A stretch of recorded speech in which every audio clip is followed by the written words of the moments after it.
O Senhor esteja convosco, Ele está no meio de nós. Proclamação do Evangelho de Jesus Cristo, segundo Marcos. Glória a vós, Senhor. Naquele tempo, Jesus se manifestou aos 11 discípulos e disse-lhes: Ide pelo mundo inteiro e anunciai o Evangelho a toda criatura. Quem crê e for batizado será salvo. Quem não crê será condenado. Os sinais que acompanharão aqueles que crerem serão estes: expulsarão demônios em meu nome, falarão novas línguas. E se pegarem em serpentes ou beberem algum veneno mortal, não lhes fará mal algum. Quando impuserem as mãos sobre os doentes, eles ficarão curados. Depois de falar com os discípulos, o Senhor Jesus foi levado ao céu e sentou-se à direita de Deus.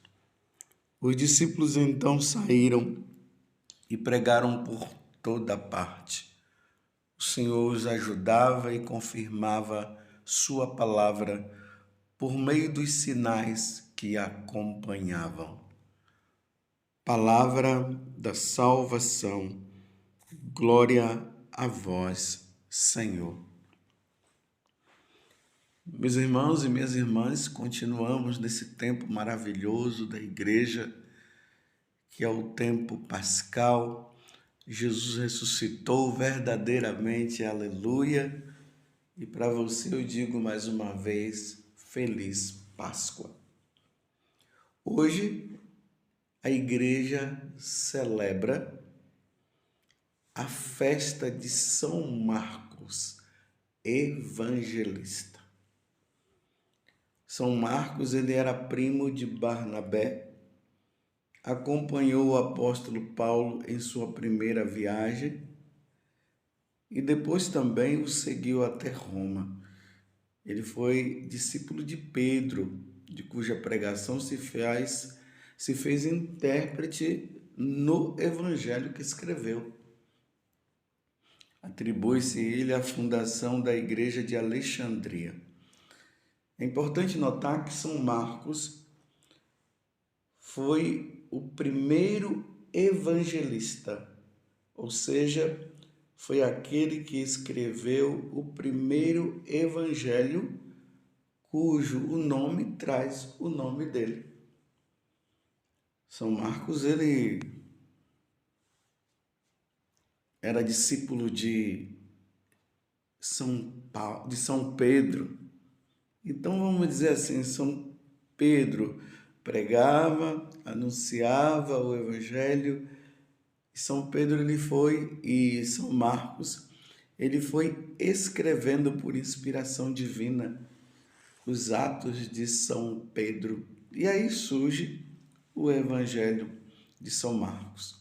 Hoje a igreja se reveste de vermelho, porque ele foi martirizado. E é bonito que o evangelho de hoje, que já foi visto nesses dias no tempo pascal, faz mais uma vez esse convite de nosso Senhor Jesus Cristo: ide pelo mundo inteiro e anunciai o evangelho a toda criatura. Quem crê e for batizado será salvo, quem não crê será condenado. E aí os sinais acompanharão aqueles que crerem. Eles expulsarão demônios em meu nome, falaram novas línguas e assim por diante. E graças a este envio de Jesus aos apóstolos, ide por todo mundo e pregai o evangelho. Vocês notam que no evangelho de hoje diz que Jesus depois ele subiu aos céus e sentou à direita de Deus. E enquanto Jesus está sentado à direita do Pai, a igreja que é missionária vai anunciando o evangelho e salvando almas, e salvando almas, e salvando almas, até o dia em que o Pai disser: Jesus retorne à terra para buscar aqueles que são fiéis, que damos o nome de segunda vinda de Jesus, pois na primeira vinda ele veio para salvar. Neste intervalo da sua morte, ressurreição, ou melhor, da sua encarnação, morte, ressurreição e ascensão ao céu, ou seja, o retorno dele para o Pai, neste tempo em que aguardamos o retorno dele, segunda vinda, a igreja vai evangelizando. A igreja nunca parou de evangelizar e nunca vai parar de evangelizar. E graças ao envio dos apóstolos a todas as nações, porque as nações pagãs precisariam voltar para a verdadeira igreja de nosso Senhor Jesus Cristo, voltar para nosso Senhor Jesus Cristo, ter Jesus como Rei e Senhor. Graças a tudo isso, quantas pessoas deram a vida graças à evangelização? Os apóstolos, primeiramente. Depois, muitos e muitos cristãos foram dando a vida. E como fruto de tudo isso, a igreja foi crescendo, foi crescendo, foi crescendo, até ela se tornar católica, ou seja, em todos os lugares, em todas as nações do mundo, nós vamos sempre encontrar uma porção de católicos lá. E o fruto também dessa evangelização foi o nascimento de muitas ordens religiosas, de muitas congregações religiosas. Se nós fôssemos contar o número de sacerdotes que vieram, o número de conversões, graças a esse mandato de Jesus: ide por todo mundo e pregai o evangelho a toda criatura. Quem crê e for batizado será salvo. Infelizmente, Jesus diz também: quem não crê está condenado. E esses homens, eles tinham um fervor no coração, uma força tão grande interiormente, que para eles pregar o evangelho era caso de vida ou morte. Lembremos que São Paulo fala na carta aos Romanos: ai de mim se eu não evangelizar. E aí que entra: muitos foram martirizados. É preciso que você entenda isso. A evangelização acontecida no mundo, ela teve como fruto muitas pessoas, muitas, milhares de pessoas que deram a vida. E aqui não é dar a vida simplesmente porque foi fazendo, foi falando, foi pregando e depois até morreram, né? Morreram de morte natural. Aqui eu estou falando daqueles que morreram demonstrando a fé em nosso Senhor Jesus Cristo. Sim, Ele, Jesus, Ele é o Senhor. Isso diante de imperadores que perseguiam a igreja. E eles deram a vida, como São Marcos deu. E aí vem as ordens religiosas que surgiram, e nós precisamos saber disso. Os jesuítas, os franciscanos, quantas congregações religiosas, com nomes até assim que você talvez nem nunca tenha ouvido, como os Pavonianos. O fundador é São Ludovico Pavone, ele era italiano da cidade de Brescia. Infinitas congregações, os salesianos, ordens contemplativas como as carmelitas, os carmelitas, os beneditinos. Tem até uma ordem religiosa que talvez você nem saiba. São os chamados premostratenses. Os premostratenses, ele foi fundado ali pelo ano 1126. Vocês notem que é uma ordem muito antiga, por um homem chamado Norberto, São Norberto. São Norberto, ele nasceu em um tempo, ali pelos anos 1080, em que as pessoas elas tinham duas opções.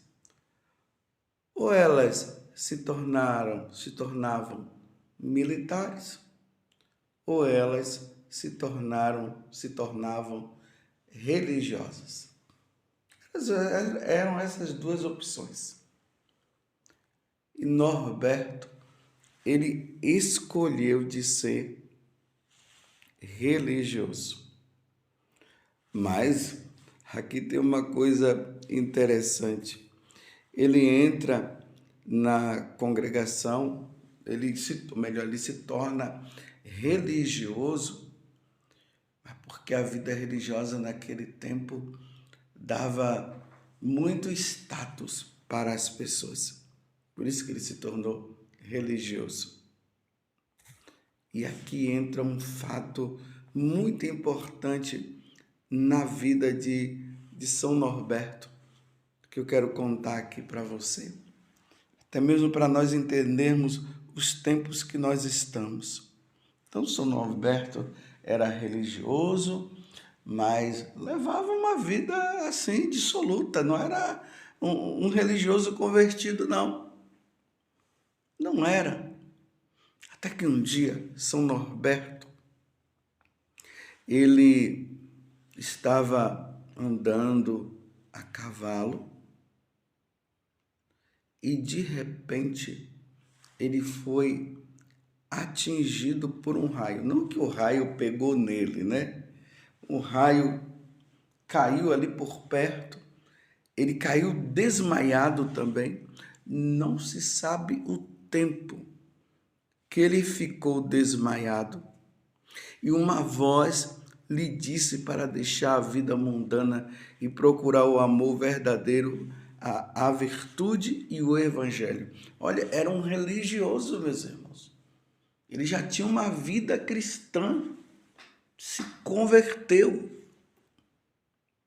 E aí Norberto enxergou o erro que ele vivia e reconheceu e se arrependeu. Ele abandonou o luxo e os prazeres falsos da vida religiosa praticado pelos nobres e assumiu a pobreza evangélica. Ele passou a vestir roupas pobres e andava descalço e principalmente começou a buscar a Deus na oração, no jejum, no controle de si mesmo, no dizer não às paixões. Meus irmãos, era um religioso. Quando terminou o ciclo da solidão que ele vivia, ele percorreu a França e a Bélgica e a Alemanha pregando o evangelho. Depois foi fazer os estudos teológicos no mosteiro de Cienburgo. Ao terminar, foi ordenado sacerdote.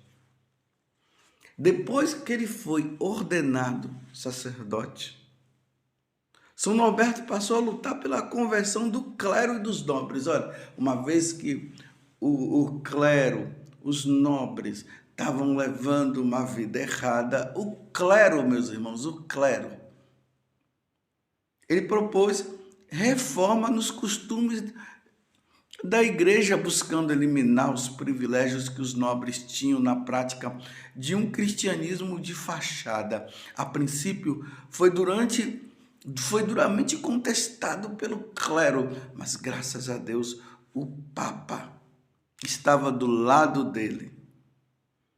E aí, essa reforma que ele foi fazendo, ele viu com os próprios olhos e foi uma grande vitória, tendo o apoio do Papa. Passado esse tempo, São Norberto achou melhor viver uma vida de solidão, mergulhado na oração e no contato com Deus. E aí surge essa ordem chamada de Ordem dos Cônegos Regulares Premonstratenses. E a ordem ficou conhecida com o nome de Ordem dos Monges Brancos, porque eles usam um hábito branco. Por exemplo, recentemente, esses dias mesmo, eu fui em Montes Claros para pregar um encontro lá, a evangelização, e eu tive a oportunidade de celebrar a missa lá no convento dos Premonstratenses. Eu fui bem recebido pelos monges, e ali o cônego Michel, que é o prior lá em São Marcos, em Montes Claros, celebrei a missa, depois eu viajei.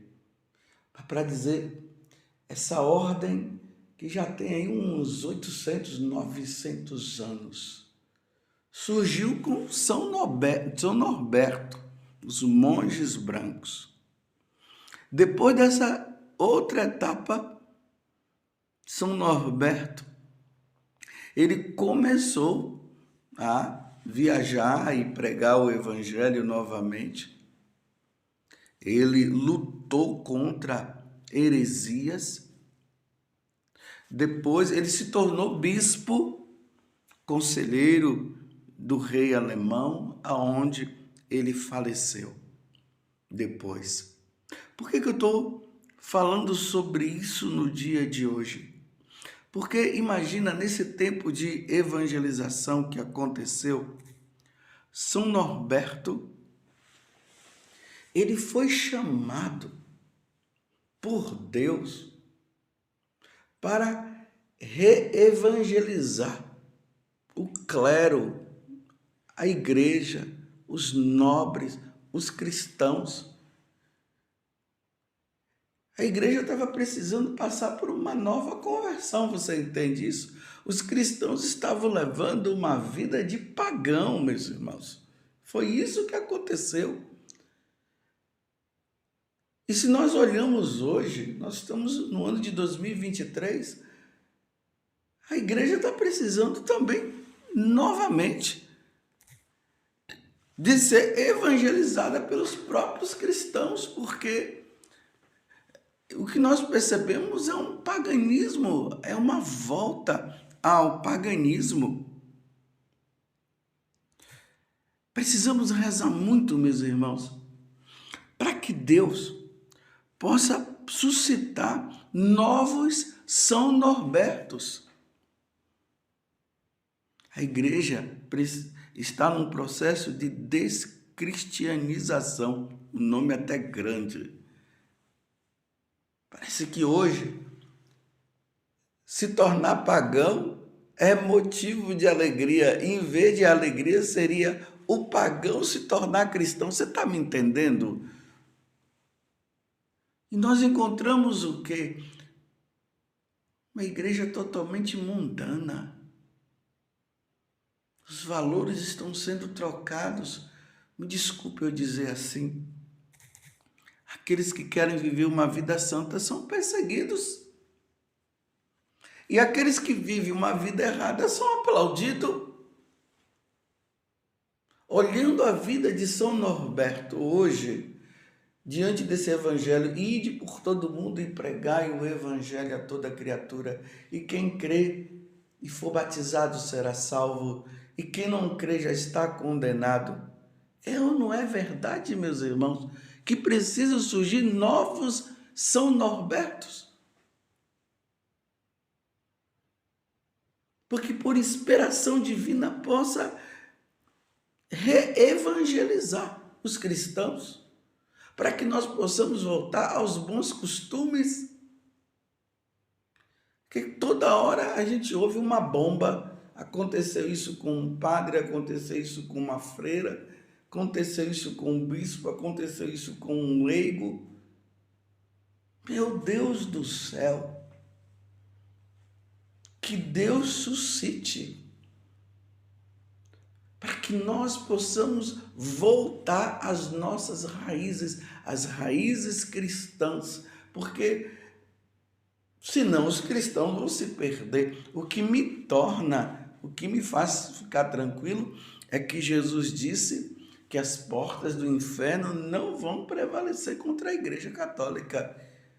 Mas é um caso de vida ou morte. A mundanidade entrou na igreja. Enquanto que a igreja vai para o mundo para tirar a mundanidade, hoje a gente observa que a mundanidade entra na igreja. Que Deus nos dê a graça no dia de hoje, no dia de São Marcos, que o sangue de São Marcos, unido ao sangue de Cristo, a igreja possa ser reevangelizada novamente e nós voltemos a viver uma verdadeira vida de cristão, uma verdadeira vida de santo. Que Deus nos dê a graça, que Deus me dê a graça de ser fiel. Louvado seja nosso Senhor Jesus Cristo, para sempre seja louvado, e a sua mãe, Maria Santíssima.